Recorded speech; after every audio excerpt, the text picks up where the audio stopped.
Assalamualaikum warahmatullahi wabarakatuh. Saya Aminah Hante dari PTK 0426 2011. Pada kesempatan ini saya akan membahas tentang bahasa C dan bahasa assembly. Bahasa C dan bahasa assembly ini adalah merupakan salah satu contoh dari bahasa pemrograman. Jadi sebelum saya menjelaskan tentang bahasa C dan bahasa assembly, saya akan membahas sedikit tentang bahasa pemrograman. Nah, bahasa pemrograman adalah alat komunikasi antara manusia sebagai pengguna dengan komputer. Bahasa pemrograman berisi urutan langkah dalam menyelesaikan suatu masalah, sehingga perintah atau instruksi yang diberikan oleh pengguna dapat dieksekusi oleh komputer. Pada dasarnya, bahasa pemrograman itu merupakan suatu himpunan dari aturan sintaks yang dipakai untuk mendefinisikan program komputer, sehingga bahasa ini memungkinkan seorang programmer dapat menentukan secara persis data mana yang akan diolah oleh komputer dan bagaimana data ini akan disimpan dan diteruskan. Nah, seiring dengan perkembangan zaman, terdapat beberapa kelompok dalam bahasa pemrograman, dibagi ke dalam 4 kelompok. Nah, yang pertama yaitu bahasa berorientasi objek, kemudian yang kedua adalah bahasa tingkat tinggi, ketiga bahasa tingkat menengah, dan yang keempat adalah bahasa tingkat rendah. Nah, bahasa berorientasi objek. Bahasa berorientasi objek ini contohnya adalah Visual Fox Pro 6.0 dan bahasa pemrograman Java. Pemrograman berorientasi objek bermaksud untuk memecahkan masalah programming mirip dengan cara berpikir manusia dan bagaimana manusia berinteraksi dengan dunia. Kita telah melihat bagaimana masalah programming dipecahkan dengan membaginya menjadi instruksi-instruksi kecil yang dirangkai menjadi suatu kesatuan tugas. Cara itu disebut dengan pemrograman berdasarkan prosedur. Dengan cara ini diharapkan pemrograman berorientasi objek merupakan pemrograman yang lebih alami dibandingkan dengan pemrograman berorientasi prosedur, karena cara pikir kita sudah terbiasa dengan bagaimana kita berinteraksi dengan dunia. Kemudian yang kedua, kelompok bahasa yang kedua yaitu bahasa tingkat tinggi. Nah, bahasa tingkat tinggi adalah bahasa pemrograman yang mendekati dengan bahasa manusia. Menurut sejarahnya, beberapa macam bahasa tingkat tinggi adalah sebagaimana yang dicontohkan, yaitu Fortran. Fortran adalah formula translation atau penterjemah rumus. Kemudian yang kedua adalah COBOL. COBOL adalah singkatan dari Common Business Oriented Language, yang berarti bahasa yang cenderung ke bisnis umum. Kemudian yang ketiga adalah BASIC. BASIC adalah singkatan dari Beginners All Purpose Symbolic Instruction Code, atau kode instruksi yang disimbolkan untuk segala tujuan bagi pemula. Yang keempat yaitu Pascal. Pascal adalah bahasa termasuk juga dalam bahasa tingkat tinggi. Bahasa Pascal sudah kita pelajari minggu lalu. Kemudian yang kelima yaitu bahasa pemrograman Delphi, atau biasa juga disebut dengan Borland Delphi. Borland Delphi adalah sarana pemrograman aplikasi visual, namun bahasa pemrograman yang digunakan adalah bahasa pemrograman Pascal. Jadi bahasa pemrograman Pascal itu divisualkan menjadi bahasa pemrograman Delphi. Kemudian yang keenam yaitu bahasa pemrograman C++. Bahasa ini diturunkan dari bahasa sebelumnya yaitu bahasa C. Pada awalnya, bahasa tersebut dirancang sebagai bahasa pemrograman yang dijalankan pada sistem Linux, namun pada perkembangannya, bahasa pemrograman C menjadi versi dominan, meskipun versi tersebut sekarang jarang dipakai dalam pengembangan sistem jaringan maupun sistem embedded. Kemudian yang ketiga adalah bahasa tingkat menengah. Nah, contoh dari bahasa tingkat menengah adalah bahasa C.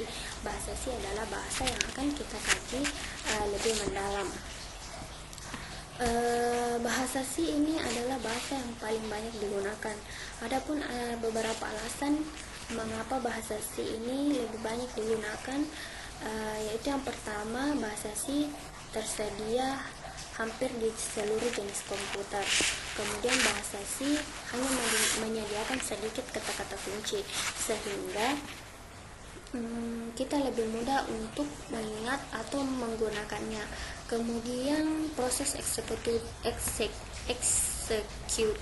program bahasa C itu lebih cepat dibanding dengan bahasa-bahasa yang lain.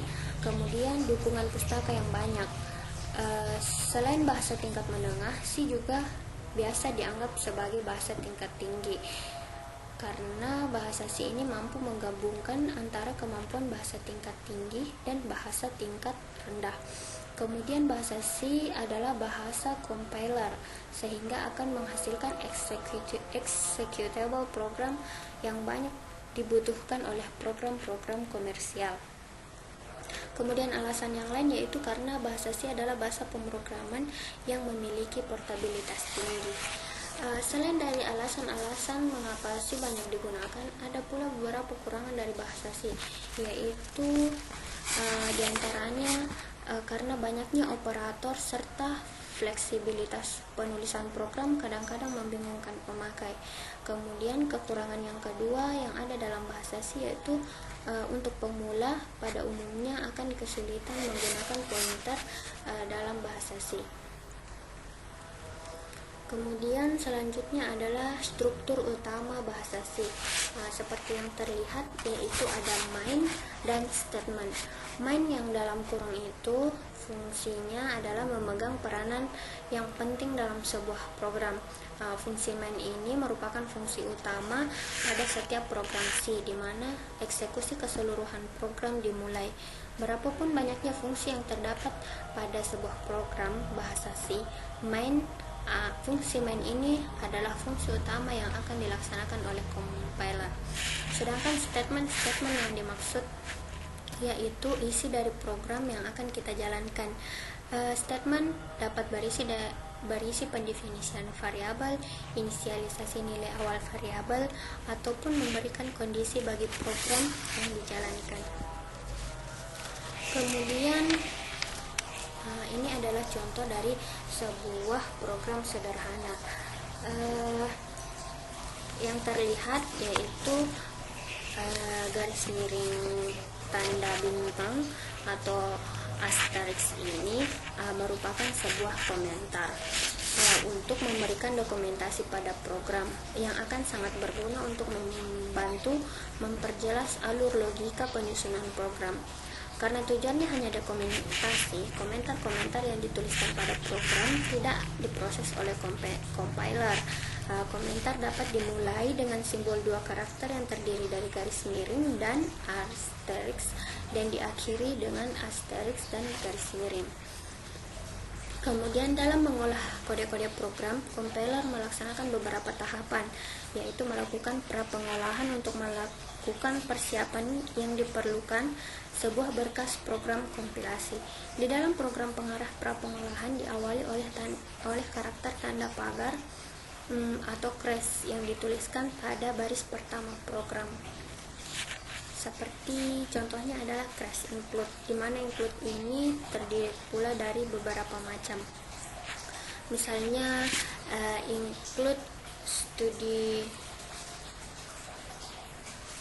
studio.h, include math.h untuk fungsi matematika, dan masih banyak lagi. Integer main berarti ini adalah fungsi utama dari sebuah program yang akan dijalankan. Return akan dijelaskan pada slide selanjutnya. Nah, ini adalah reservoir word yang terdapat dalam bahasa C.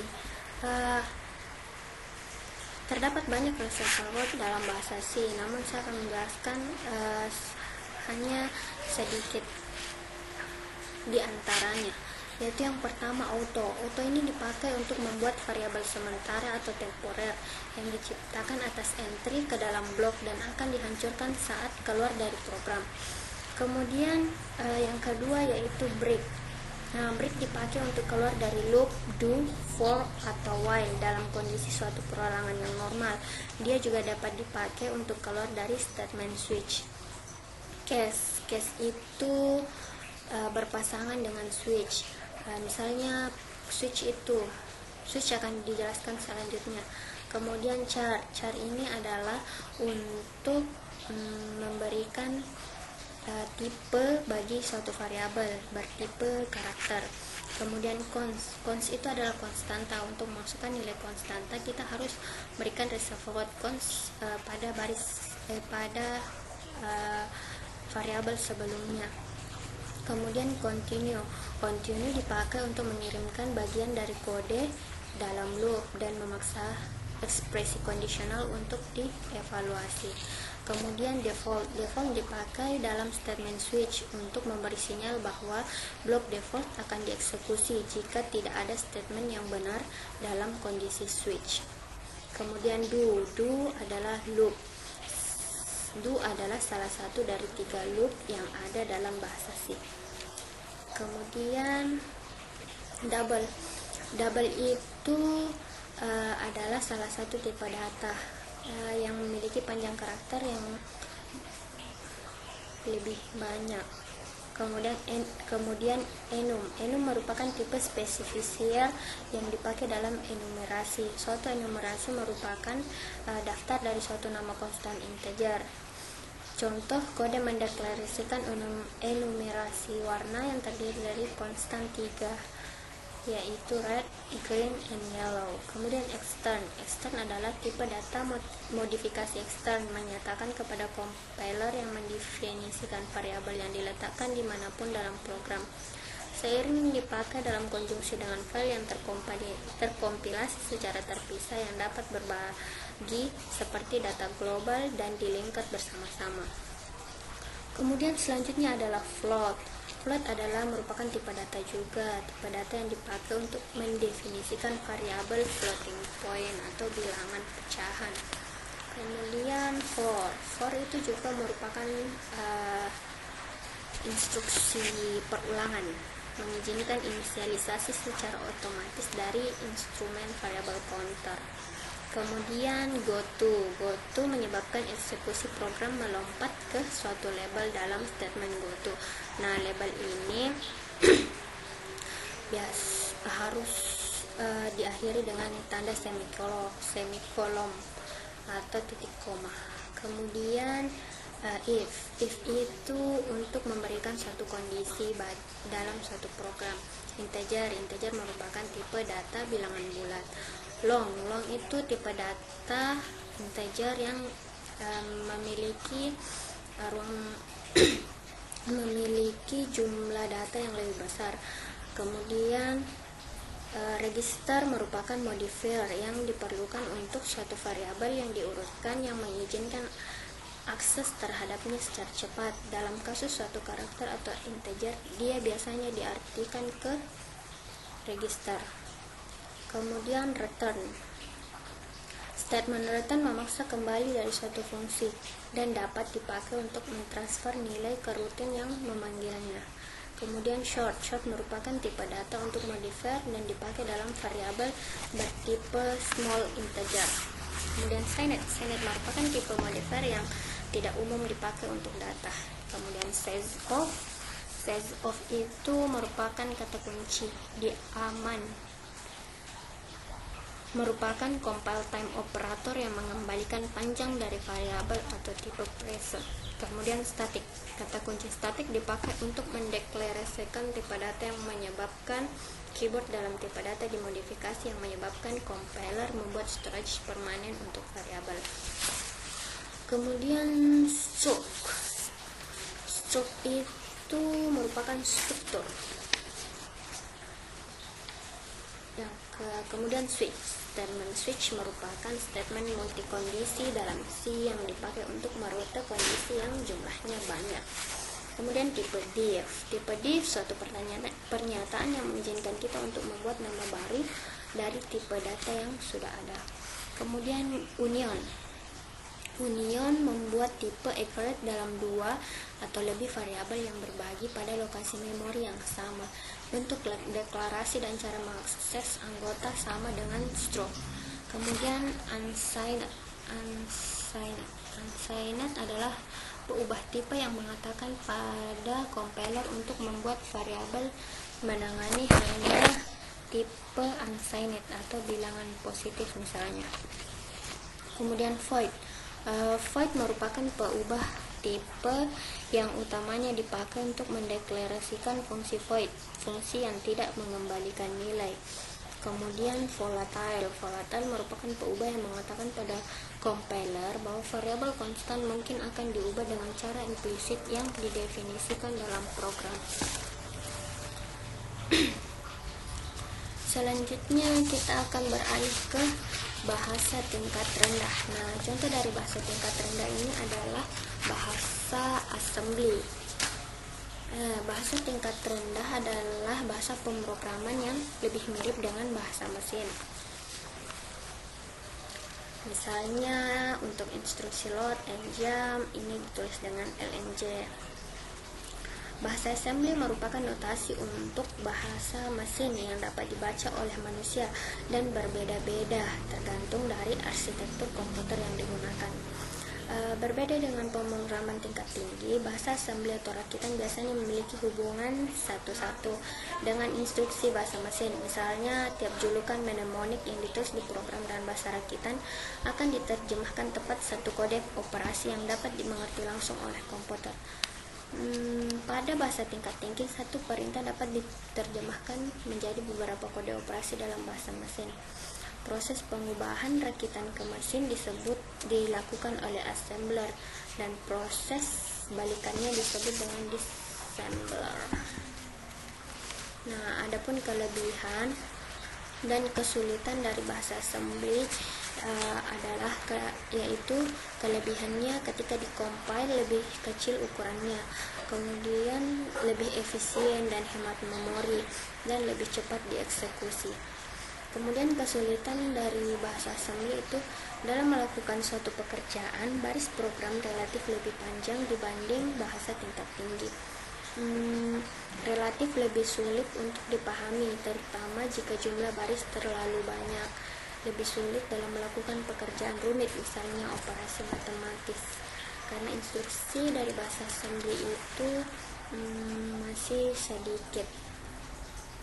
Nah, ini merupakan daftar instruksi dari bahasa assembly seperti a call untuk memanggil, add untuk menambah, add carry itu untuk menambah operan dengan carry-nya, atau penyimpanan. Kemudian JMP itu adalah jump untuk melompat, ANL itu instruksi logika, NL. Nah, instruksi-instruksi ini kemudian dikelompokkan menurut fungsinya yang akan dijelaskan pada slide berikutnya. Nah, ini adalah bagian-bagian dari assembler. Yang pertama yaitu label. Nah, contohnya itu mulai. Label di sini yang dimaksud adalah mulai titik dua. Label merupakan suatu simbol yang didefinisikan sendiri oleh pembuat program untuk menandai lokasi memori pada area program. Dalam satu baris hanya boleh ada satu label, dan pada umumnya assembler itu membatasi jumlah karakter label hanya sampai 31 karakter. Kemudian mnemonik instruksi atau pengarah assembler dimasukkan dalam mnemonic field yang mengikuti label mnemonik. Mnemonik instruksi misalnya add, move, in, dan lain-lain. Add itu untuk memindahkan data atau menambah data, kemudian increment A itu untuk menambah satu. Kemudian operan yaitu yang ditulis atau yang menjelaskan mnemonik. Contohnya adalah move A crash 20H, artinya nilai 20H dipindahkan ke register A. Nah, move itu termasuk dalam mnemonik, sedangkan A dan crash 20H adalah operan. Lagi ini merupakan label, ditandai dengan titik 2 sesudah string tersebut. Kemudian JNB lagi. Nah, lagi ini juga merupakan sebuah operan. Kemudian komentar dapat kita berikan untuk menjelaskan jalannya suatu program, N untuk mengakhiri suatu program. Nah, ini beberapa instruksi yang sering digunakan dalam pembuatan program. Dapat dibagi menjadi beberapa kelompok. Yang pertama yaitu instruksi aritmetik. Instruksi aritmetik itu seperti penjumlahan, pengurangan, pengalian, dan perkalian dan pembagian. Nah, untuk menambah itu R, dan proses penambahan itu terdapat beberapa macam seperti A, Rn. Artinya register A atau register akumulator ditambah dengan register sekian, kemudian disimpan kembali ke hasilnya disimpan kembali ke register A. Kemudian penjumlahan yaitu add A crash data, itu data langsung yang bisa kita masukkan. Add carry A artinya penjumlahan A dengan data itu ditambahkan pula dengan carry. Kemudian increment A artinya nilai pada register A itu ditambah dengan 1. Kemudian mul AB artinya data pada register A dan dikalikan dengan data yang ada pada register B. Nah, begitupun dengan decrement A artinya data pada register A dikurangkan dengan 1. Sedangkan div AB artinya register A, data pada register A dibagi dengan data pada register B. Nah, yang kedua yaitu instruksi logika. Instruksi logika yang termasuk dalamnya adalah operasi N, operasi OR, operasi eksklusif OR, operasi clear, operasi komplement, serta operasi penukaran data. Adapun instruksinya seperti terlihat dalam kolomnya, yaitu instruksi ANL, ORL, XRL, CLL, CPL, dan swap. Kemudian instruksi pemindahan data. Contoh dari instruksi pemindahan data yaitu move A, Rn. Artinya data pada register N dipindahkan pada register A. Kemudian move A direct artinya data yang langsung itu dipindahkan pada register A. Begitupun selanjutnya. Adapun add Rn maksudnya adalah alamat yang ditunjukkan oleh register tersebut. Yang terakhir adalah tentang mode pengalamatan. Nah, terdapat beberapa mode pengalamatan, yaitu yang pertama mode pengalamatan langsung. Dalam pengalamatan langsung, nilai yang akan disimpan dalam suatu memori diperoleh secara langsung dengan mengambil dari lokasi memori yang lain. Contohnya adalah move A 20H. Nilai 20 ini langsung dipindahkan ke A. Kemudian mode pengalamatan tak langsung. Dalam pengalamatan tak langsung ini, instruksi menentukan suatu register yang digunakan untuk menyimpan alamat bahan. Misalnya RA, R, tambahkan isi RAM yang lokasinya ditunjukkan oleh register R1 ke akumulator. Kemudian mode pengalamatan segera. Cara ini menggunakan konstanta. Data konstanta merupakan data yang menyatu dengan instruksi. Contoh instruksi di atas mempunyai arti bahwa data konstantanya yaitu 20H. Isi akumulator dengan bilangan 20H. Kemudian mode pengalamatan data. Pengalamatan data terjadi pada sebuah perintah ketika nilai operasi merupakan alamat data yang akan diisi atau yang akan dipindahkan. Kemudian mode pengalamatan bit. Pengalamatan bit adalah penunjukan penggunaan simbol titik yang menunjukkan alamat lokasi bit dalam RAM internal atau perangkat keras. Set B P1.7 artinya port 17 diberi nilai logika 1.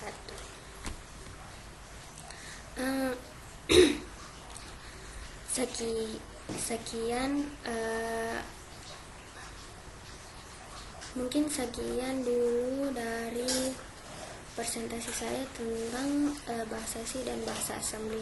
Terima kasih atas perhatiannya, dan saya ucapkan mohon maaf atas segala kekurangan yang ada.